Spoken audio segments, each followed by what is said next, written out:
People used to turn to priests, rabbis, and imams for answers about life, love, and loss. Now, some are opening a chat window and typing those same questions into AI. Are you there, ChatGPT? It's me. That is not a sci-fi joke anymore. It is a genuine shift in how people are reaching for the divine in a digital age. Since OpenAI launched ChatGPT in late 2022, we've seen a full-blown explosion of AI tools built for spiritual exploration.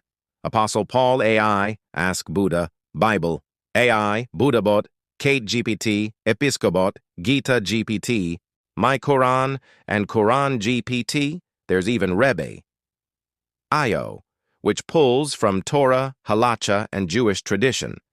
Others take a more cosplay approach. Character. AI hosts deities from Greek myths, Hollywood universes, and gaming worlds. It's as if theology just met the App Store. The phenomenon actually started with a question. In 2023, tech entrepreneur Yossi Tsuria asked a chatbot to write a prayer. If a man named Joe wanted to pray for his son's health, how should he pray? The AI instantly responded, Heavenly Father, in this trying time, I come before you with a heavy heart. When Surya clarified that Joe was an Orthodox Jew, not a Catholic, the AI seamlessly switched tone, opening with, Dear God, in this challenging time, I turn to you with a heavy heart. My beloved Perry, my young one is facing battle. The machine didn't just mimic grammar, it captured religious cadence. That moment hinted at what was coming.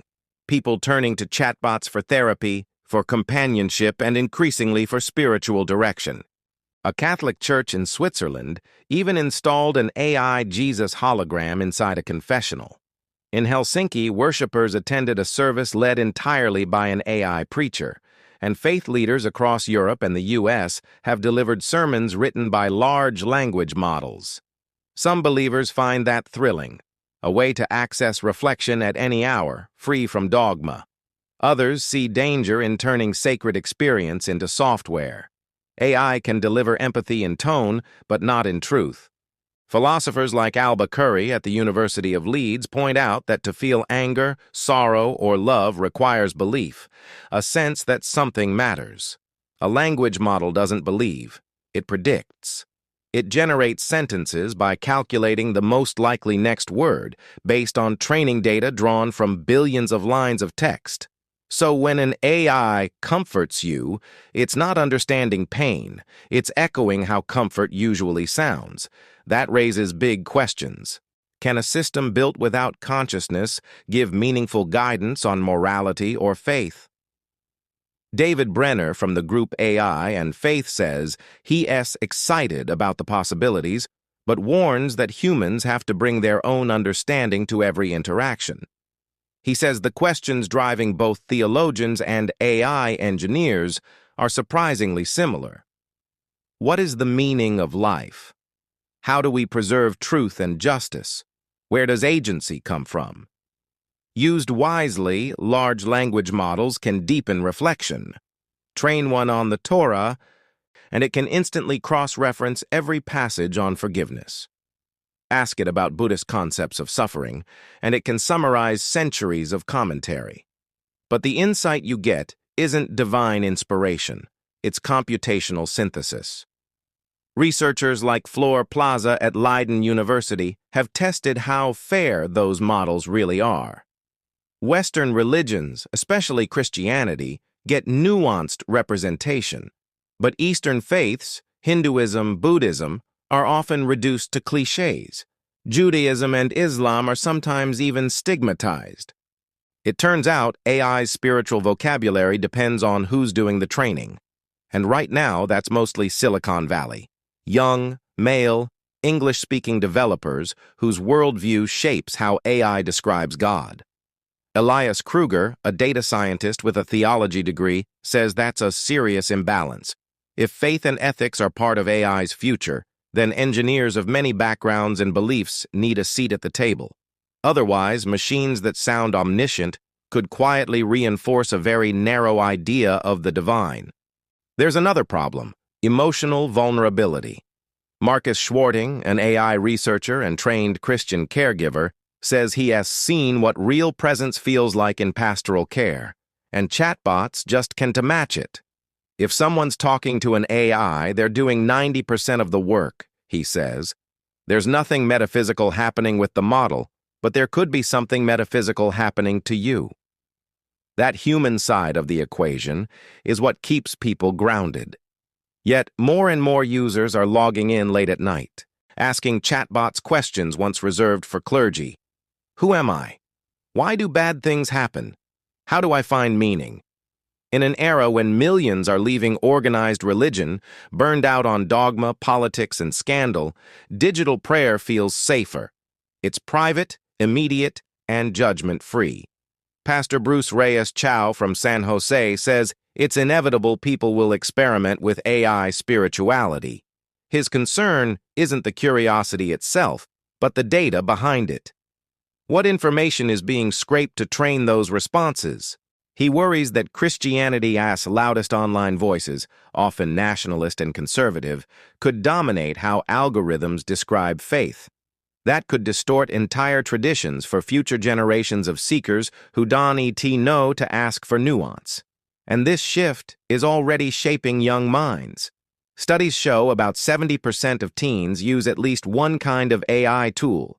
Some rely on them for emotional support, especially LGBTQ+ youth who feel isolated. Supporters argue that chatbots offer a judgment-free companion. Critics counter that isolation itself is the issue. You can define belonging in a feedback loop. Buddhist meditation teacher Oren J. Sofer says that's the paradox. AI can summarize the King James Bible or the Pali Canon in seconds, but real growth requires community. Meditation or prayer in solitude can deepen awareness, but without relationships, it risks becoming self-absorption disguised as enlightenment. Our capacity for delusion is staggering, he says. Without belonging, meditation can increase our sense of isolation. In other words, AI can guide your thoughts, but it won't challenge your ego. It won't call out your blind spots or inspire service, both essential to most faiths. Yet there's a subtle upside. Some thinkers, like the Reverend David Kim of Goldenwood, see what he calls hopeful intelligence, the idea that imagination has always been part of spiritual life. He believes AI, used creatively, could help people articulate hope. It can spark questions that lead back to human connection. Still, perspective matters. AI delivers words, not wisdom. It's designed to always have an answer, even when that answer isn't true. Meredith Gardner, who works with Mormon Women for Ethical Government, warns against treating AI as omniscient. It's made to reply, not to discern. That's where faith leaders and ethicists say the next evolution must happen. If AI starts resembling divine attributes, omniscience, omnipresence, endless patience, people might start worshiping the reflection instead of the source. Brenner calls that a form of digital idolatry, mistaking statistical prediction for spiritual truth. But maybe that's the mirror we need. Kruger points out that humans are redefining what it means to create. For centuries, we built machines to serve us. Now we build systems that talk back. Ethics, he says, isn't just about how we treat each other. It is about our relationship to everything we make. So where does this leave us? In a world where an AI can quote the Quran, recite the Sermon on the Mount, or generate a prayer in any faith's dialect, maybe the real story isn't about whether machines can find God. It's about whether humans can still recognize what makes meaning real: presence, compassion, and community. A chatbot can sound wise. It can speak in sacred rhythm, but it can't love, forgive, or believe. And yet, the fact that we keep asking it to, that might be the most human thing of all. Sex robots aren't science fiction anymore. They're here. And it's not as scary as some lawmakers and commentators might have you believe. Back in 2015, Elizabeth Nolan Brown wrote about sex robots for Reason. People were panicking about anthropomorphic robots capable of physical intimacy and romance. Her take? Relax. They didn't exist, and even if they did, it would be okay. Fast forward to today, and the conversation has shifted. Now, sex robots are more about chatbots than metal and plastic humanoids. AI companions can flirt, offer romance, or engage in explicit conversation for verified adults.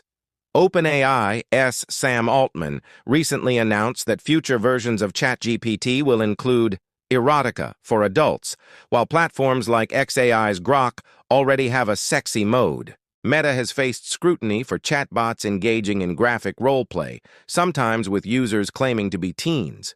These aren't the sex robots of old fears. They aren't physically present. They're code, text, and conversation. Yet the panic persists. Lawmakers like Ohio's Thad Claggett are preemptively banning AI human marriages. His House Bill 469 states that AI can be recognized as a spouse or hold any legal status similar to marriage. It's a nobody, absolutely no one meme come to life. People can joke about being married to a chatbot, but the law doesn't recognize it, and probably won't anytime soon. Senator Josh Hawley is reportedly drafting legislation to ban AI companions for minors. His rhetoric is dramatic. AI chatbots are literally killing kids, he said on X.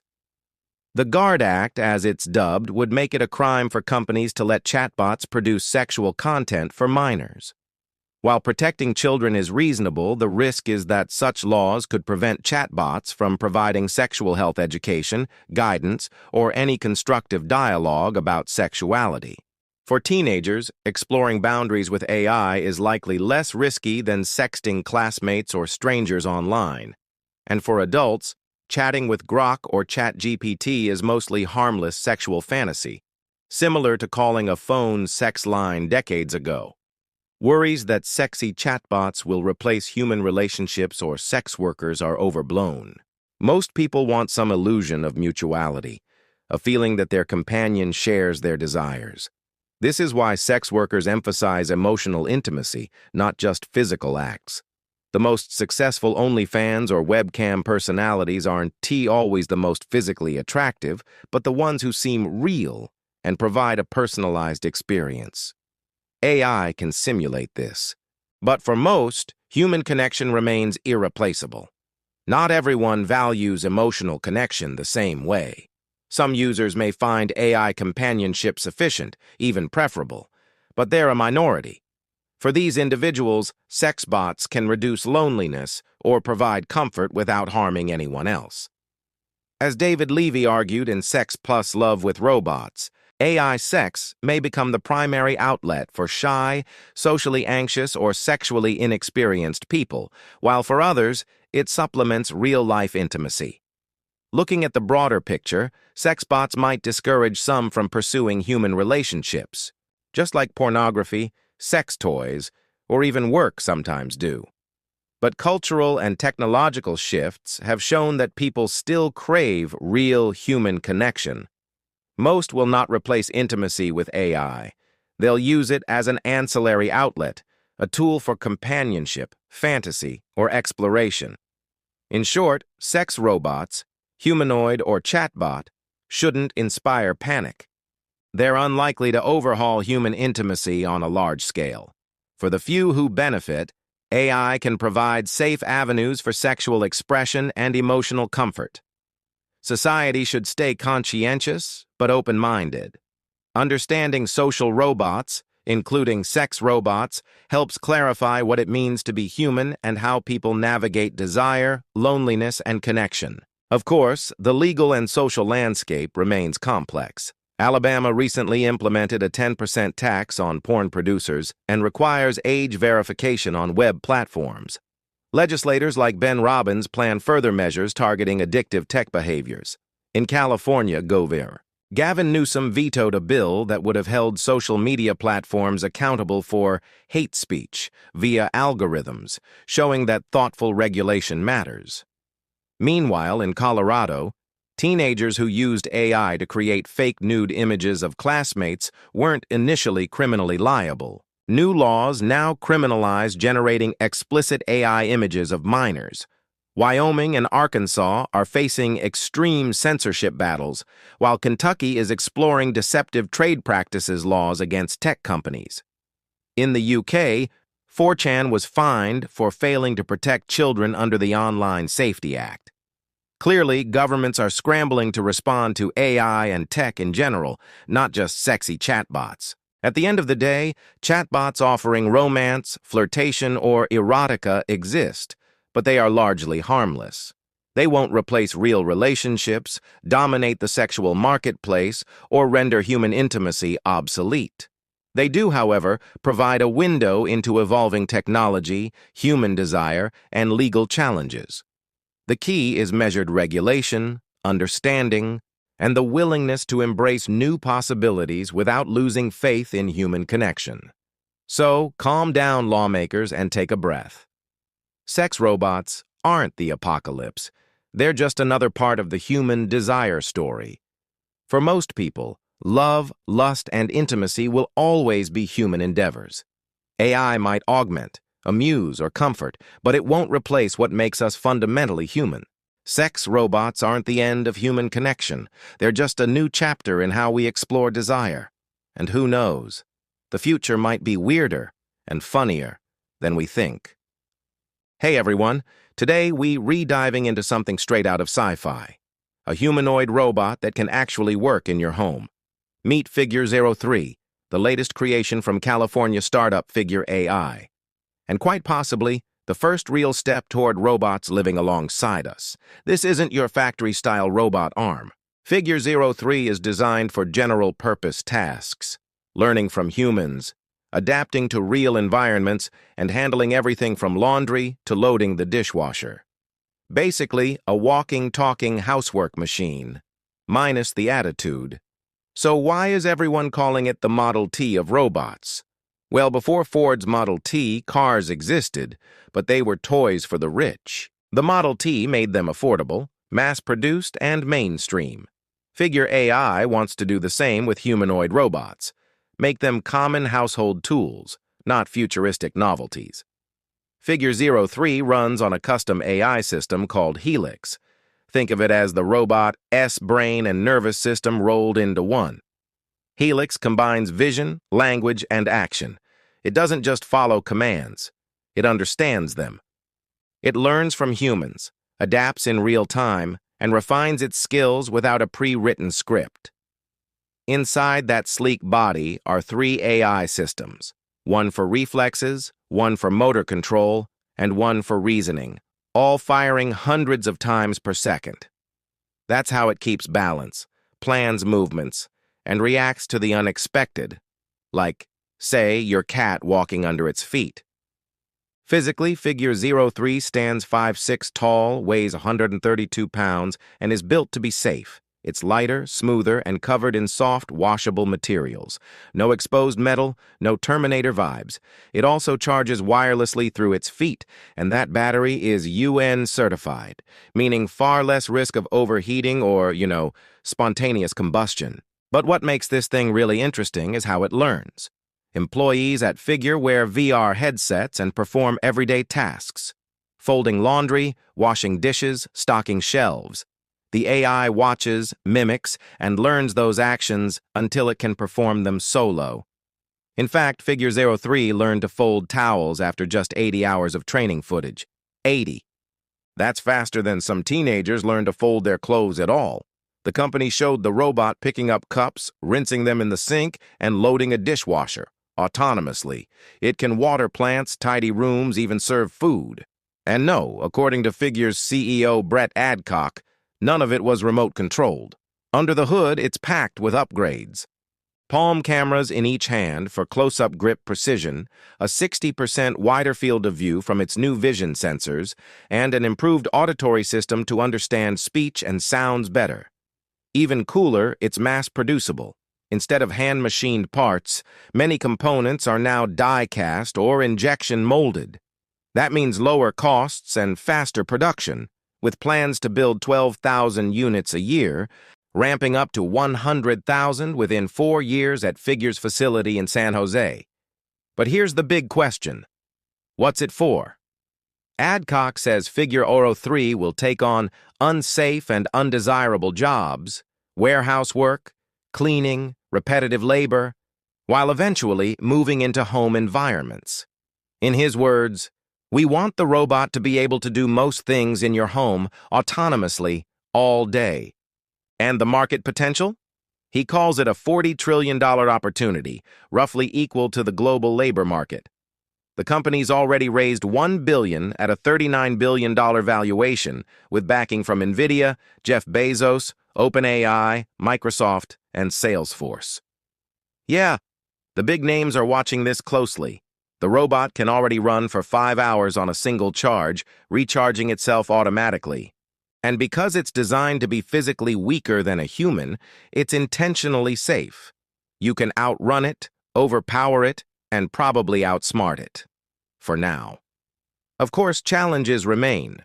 Folding t-shirts, handling liquids, and navigating cluttered homes are harder than they look.